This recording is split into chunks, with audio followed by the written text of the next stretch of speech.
Hello, bit of a different episode today. This is a DIY episode for the E46 guys out there, so if you're not owning an E46, this might not be an episode for you, but I got a little bit of knowledge about some mods that people seem to want to do to the Australian and the right-hand drive E46s, so thought I might spread it around a little bit since I'm not really going to be selling these anymore. So one of the things that I looked into a little while back with a mate was making slim steering shafts for E46s. So we did a bit of digging and actually figured out how to do that reasonably easily and reasonably cheaply for the right-hand drive cars. So what I'm going to do today is share that knowledge with you guys so that you guys can make your own if you want. Keep in mind, and this is what I told everyone that I sold them to, steering is obviously very important on a car. So none of these things that we're going to do today are going to be street legal.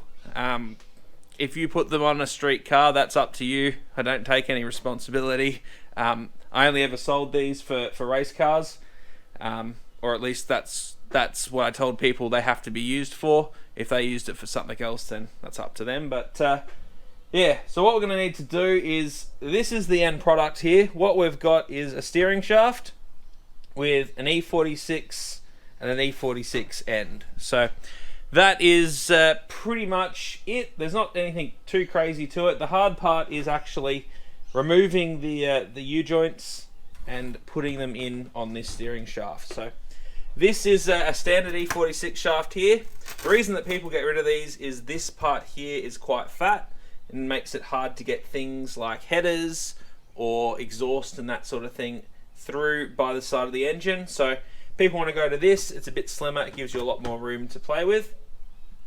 So what you're going to need if you're going to do that, and we'll go for a bit of a walk in a second, is one of these steering shafts over here. Let's go for a little walk out the front and I'll show you what car they're from. So it is actually just coincidence that the car that you need the steering shaft from is also the car that my partner drives. So this is a little Ford Fiesta or Festiva or something like that. I'll go around to the back. Fiesta. So you want a Ford Fiesta. Not sure what year this is. Pretty sure people can find out if they want. It's locked. I'm not opening it for you. But you do a little bit of Googling, you'll figure out what year this is. So you need one from one of them. The reason that that's good and the reason we use that one is because the U-joint ends are actually the correct size, and because it's collapsible, it actually can move and be various lengths. So we can actually make it whatever length we need it to be and then weld it in place. So that's the one you're going to need. Now we'll jump back to the bench. So the best place I found to get those steering shafts from the Ford was at U-Pull-It. They seem to have a decent stock down there these days as they're starting to come in. So these steering shafts, which is this one here, they are a little bit of a pain to get out, but they're not too bad. Take a mate with you, might make it a bit easier. They're not in the engine bay, they're all done from under the dash, so it gets a bit tight and a bit claustrophobic under there, but yeah, an hour or less and you'll probably get them out. So what you want to do is, this shaft from here to here, which is the E46 one, is junk. You only need the ends and the U-joints. On this shaft here, which is the Ford one, from here to here is good. The U-joints and the ends are both junk. So what you want to do is you want to cut down this part here and then through here, and that allows you to get the U-joint out, and you can, when these are cut, you can pull these off and the caps will just come off with it. So that's nice and easy. When you get these off, you actually need to keep these caps in here because we'll need them later. So what you do is you pull that off, the cap will come off the U-joint, and then you need to get a socket and hit this cap out that way. So once you've got the caps out, and just be aware these have needle bearings in them, so they will go everywhere if given the opportunity. Once you've got those caps out, you're well on the way there. You've got to do the same on this end. Then with the Ford shaft, what you want to do is you want to cut this end, this end, this end, and this end. That'll allow you to get the caps off. And then what you want to do is you want to actually grind this U-joint out from this way. So just in here, you want to grind that U-joint, grind it again, and that's going to allow you to easily hit these out that way, because these are staked, so they won't come out this way very easily. So the idea is to get rid of these U-joints totally, but not damage any of this part of the actual shaft itself. So now we need to combine these things together. So what you're going to want to do is these areas here are no longer going to have the cap on them because you would have belted them out. But what you will need to do is grab a Dremel and Dremel away these little tabs. They're a bit hard to see. You can see them just on camera. There's 4 stakes that hold this cap from coming out that way, and you need to Dremel them out and basically make it so that the cap can go in from the outside. Eventually we'll need to restake those later so they can't, but for the minute, make them so that the caps can move in and out, and you only need to apply a little bit of pressure for that to happen. One of the things I did notice, and one of the key causes of these U-joints getting tight and being notchy, was that I didn't actually Dremel out enough of these staked parts, and it seemed to make the bearing all notchy, so keep that in mind.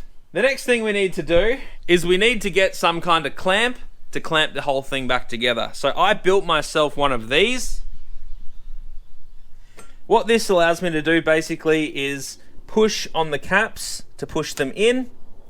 Sometimes I actually had to also use something small like another cap, or I could use a small socket so that I could push on in here, but also push in here, because as you'd notice, this cap actually sits further inside the metal part here, so sometimes you needed a socket just to push on that part rather than the outer part, so that you could get that nicely inside these two here. Once you've got them in there, you want to make sure that everything's nice and free. Here's one that I've actually done. So you can see that is the cap from over here. And we've actually staked this one because it moves nicely. I'm pretty happy with it. So once it got to the stage that they're in far enough, we've staked the outside so that they again can't come out. And that's all in there, looking pretty good on both sides. So that one is pretty much done. The last thing that we need to do is, because this is telescopic, like I said, we need to measure out the distance on the shaft and make sure that it matches the E46 length. So I went from the caps on both sides, measured that out, and made sure that this one here was the exact same length. Once it was, we had to make sure that it couldn't be telescopic anymore.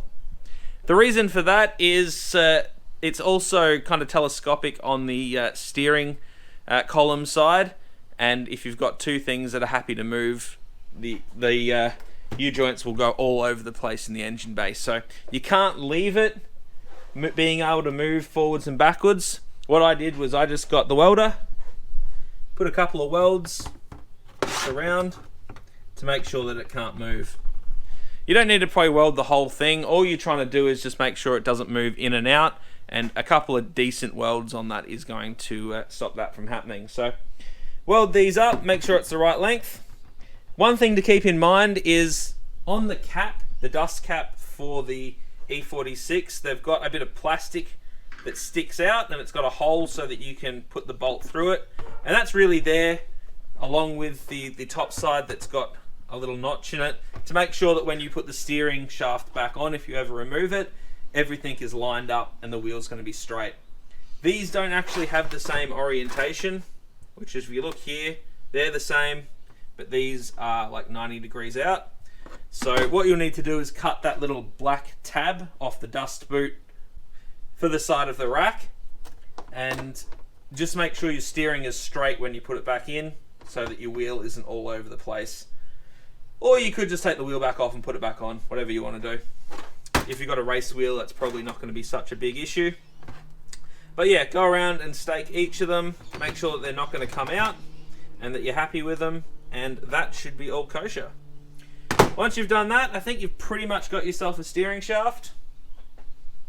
and yeah, it shouldn't cost you too much. You already got the E46 one, so you just need this. You might have to do it a couple of times because I know it took me a little while to learn how to do it, but I think this cost me like 12 bucks from U-Pull-It and probably about an hour of my time, so it's not really too bad. Anyway, hopefully that helped you. If you got any questions, let me know. It's not too difficult to do. Most people that are mechanical enough to do some kind of engine swap are going to be able to figure out how to do this without too much issues. So the main thing was knowing what car to get the steering shaft from. So anyway, peace out. Hope this helps. I'll see you on the next episode.